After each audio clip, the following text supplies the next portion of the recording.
ఒక ప్రశ్నతో మొదలు పెడదాం. ఓ మంచి ప్రాడక్ట్ ఉంది, దాన్ని ఆన్లైన్లో అమ్మకానికి పెట్టారు. కాని ఒక్క ఆర్డర్ కూడా రాలేదు. అమ్మకాలు జీరో. చాలా ఫ్రస్ట్రేటింగ్గా ఉంటుంది కదా. డోంట్ వరీ, ఈరోజు మనం దీని వెనుకున్న అసలు కారణాలేంటో, పరిష్కారాలేంటో చూద్దాం. ప్రాడక్ట్ ఆన్లైన్లో లిస్ట్ చేశారు, కానీ ఆర్డర్లు మాత్రం రావట్లేదా? చాలామంది కొత్త సెల్లర్స్ ఫేస్ చేసే ప్రాబ్లం ఇది. అయితే ఇక్కడో విషయం, సమస్య ప్రాడక్ట్లో కాకపోవచ్చు, దాన్ని ప్రెజెంట్ చేసే విధానంలో ఉండొచ్చు. కామర్స్లో ఒక నిజం ఒప్పుకోవాలి. ఆన్లైన్లో కస్టమర్ ప్రాడక్ట్ను కొనరు. వాళ్లు కొనేది ఆ ప్రాడక్ట్ ఫోటో, దాని టైటిల్, ఇంకా దాని ధర. ఈ మూడింటి కాంబినేషన్ నచ్చితేనే కొంటారు. వస్తువు ఎంత బాగున్నా సరే, ఈ మూడు విషయాలు సరిగ్గా లేకపోతే వాళ్ల దృష్టిని ఆకర్షించడం ఇంపాసిబుల్. సరే, మరి ఆ ఫోటో, టైటిల్, ప్రైస్ చూసి కస్టమర్ మైండ్లో ఏం నడుస్తుంది, వాళ్ల సైకాలజీ ఏంతో అర్థం చేసుకుందాం. చూడండి, ఆన్లైన్ షాపింగ్లో ఎవరూ గంటల తరబడి ఆలోచించరు. డెసిషన్ మొత్తం జస్ట్ సెకండ్లలో జరిగిపోతుంది. సెల్లర్గా మనం ఏమనుకుంటాం, నా ప్రాడక్ట్ సూపర్, అదే అమ్ముడైపోతుంది అని. కానీ కస్టమర్ రియాలిటీ వేరు. వాళ్లకు మనం పడ్డ కష్టం, దాని వెనకున్న కథ ఇవేవీ తెలియదు, చూడలు కూడా. వాళ్లు కేవలం 2 సెకండ్లలో ఒక ఒపీనియన్కొచ్చేస్తారు. ఆ ఫస్ట్ ఇంప్రెషన్ సరిగ్గా లేదనుకోండి, వెంటనే నెక్స్ట్ ప్రాడక్ట్కి స్క్రోల్ చేసి వెళ్ళిపోతారు, అంతే. అవును, మీరు విన్నది కరెక్టే. కేవలం 2 సెకండ్లు. ఒక కస్టమర్ ఒక ప్రాడక్ట్ని చూసి దానిమీద ఇంట్రెస్ట్ చూపించాలా వద్దా అని డిసైడ్ అవ్వడానికి పట్టే టైం అంతే. ఆ 2 సెకండ్లలో వాళ్ల నమ్మకాన్ని గెలవలేకపోతే ఒక సేల్ కోల్పోయినట్టే. రైట్, మరి ఆ 2 సెకండ్లలో కస్టమర్ని ఎలా ఇంప్రెస్ చెయ్యాలి? దీనికోసం ఒక సింపుల్ 4 పిల్లర్ ఫ్రేమ్వర్క్ ఉంది. ఈ 4 పిల్లర్స్ని సరిగ్గా ఫాలో అయితే కస్టమర్ నమ్మకాన్ని గెలిచి సేల్స్ పెంచుకోవచ్చు. ఏంటవి? వివరంగా చూద్దాం, పదండి. మొదటి పిల్లర్ ఇమేజెస్, అంటే మనం ప్రాడక్ట్ ఫోటోలు. సింపుల్గా చెప్పాలంటే ఇవి మన ఆన్లైన్ షాప్కి ఎంట్రన్స్ లాంటివి. ఆలోచించండి, ఒక షాప్ బయట నుంచే చూడ్టానికి బాగోలేకపోతే లోపలికి ఎవరైనా వెళ్తారా? వెళ్లరు కదా. ఇక్కడ కూడా అంతే. ఫోటో బాగులేదంటే కస్టమర్ ఆ లిస్టింగ్ను స్కిప్ చేసి వెళ్ళిపోతారు. మరి మంచి ఫోటోలు ఎలా ఉండాలి? ఎప్పుడైనా సరే వైట్ లేదా క్లీన్ బ్యాక్గ్రౌండ్ వాడండి. బ్రైట్ లైటింగ్లో క్లియర్ యాంగిల్స్తో ప్రాడక్ట్ మొత్తం కనిపించేలా తీయాలి. బ్లర్గా, డార్క్గా ఉండే ఫొటోస్, వాట్సాప్ ఫార్వర్డ్స్ లేదా సరిగ్గా క్రాప్ చేయని ఫొటోస్ అస్సలు వద్దు. ఒకటి విషయం గుర్తుంచుకోండి, ఆన్లైన్లో కస్టమర్ ప్రాడక్ట్ని టచ్ చేసి చూడలేరు. వాళ్లు చూడగలిగేది, నమ్మగలిగేది కేవలం ఆ ఫోటోని మాత్రం.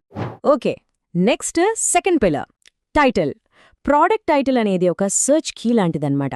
కస్టమర్లు వాళ్లకు కావలసిన వస్తువు కోసం వెతికినప్పుడు మన ప్రాడక్ట్ వాళ్లకు కనిపించాలంటే టైటిల్ కరెక్ట్గా ఉండాలి. చాలా ఇంపార్టెంట్ ఇది.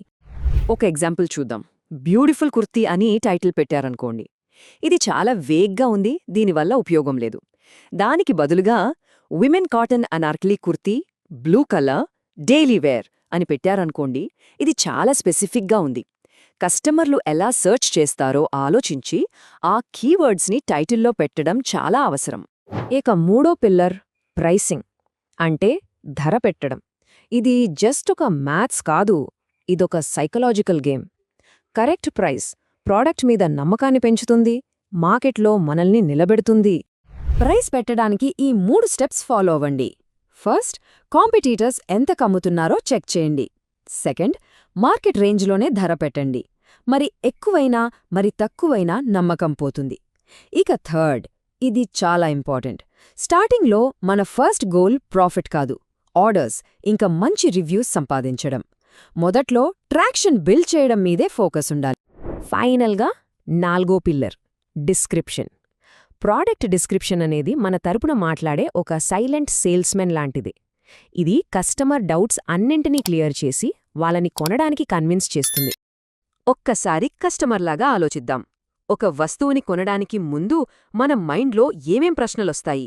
ఆ ప్రశ్నలన్నింటికీ మన డిస్క్రిప్షన్ సమాధానం చెప్పాలి.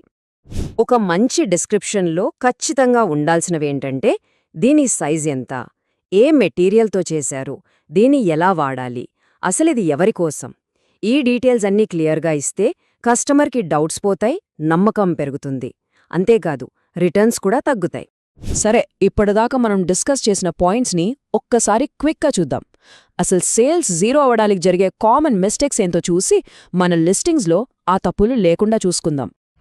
సేల్స్ జరగకపోవడానికి మెయిన్ రీజన్స్ ఇవే.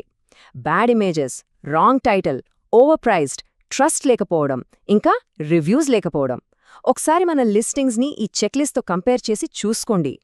సో మనం గుర్తుపెట్టుకోవాల్సిన అతి పెద్ద నిజమేంటంటే చాలాసార్లు ప్రోడక్ట్ బ్యాడ్ కాదు, దాని ప్రెజెంటేషనే బ్యాడ్. ప్రోడక్ట్ మీద ఫోకస్ చేయడం నుంచి దాన్ని ఎలా ప్రెజెంట్ చేయాలి అనే దానిమీదికి ఫోకస్ మార్చడం, ఇదే ఇక్కడ అసలైన గేమ్ చేంజర్.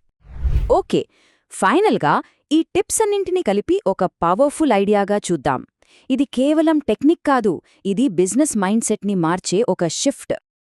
గుర్తుపెట్టుకోవాల్సిన ఒకే ఒక్క మాట, మనం ప్రోడక్ట్ని అమ్మట్లేదు, మనం నమ్మకాన్ని అమ్ముతున్నాం. ఎస్, లిస్టింగ్లోని ప్రతిదీ, ఫోటో, టైటిల్, ప్రైస్, డిస్క్రిప్షన్ అన్నీ కలిసి కస్టమర్కి ఆహా, నేను చేస్తున్న కొనుగోలు సేఫ్, ఇది నాకు వర్త్ అనిపించాలి. కాబట్టే ముగించే ముందు మన ప్రతి లిస్టింగ్ని చూసి ఈ ఒక్క ప్రశ్న వేసుకోవాలి. నా ఈ లిస్టింగ్ కొనేవాళ్లలో నమ్మకాన్ని పెంచుతుందా? ఈ ప్రశ్నకు సమాధానం అవునైతే ఖచ్చితంగా మనం రైట్ ట్రాక్లో ఉన్నట్టే. సేల్స్ పెరగడం గ్యారంటీ.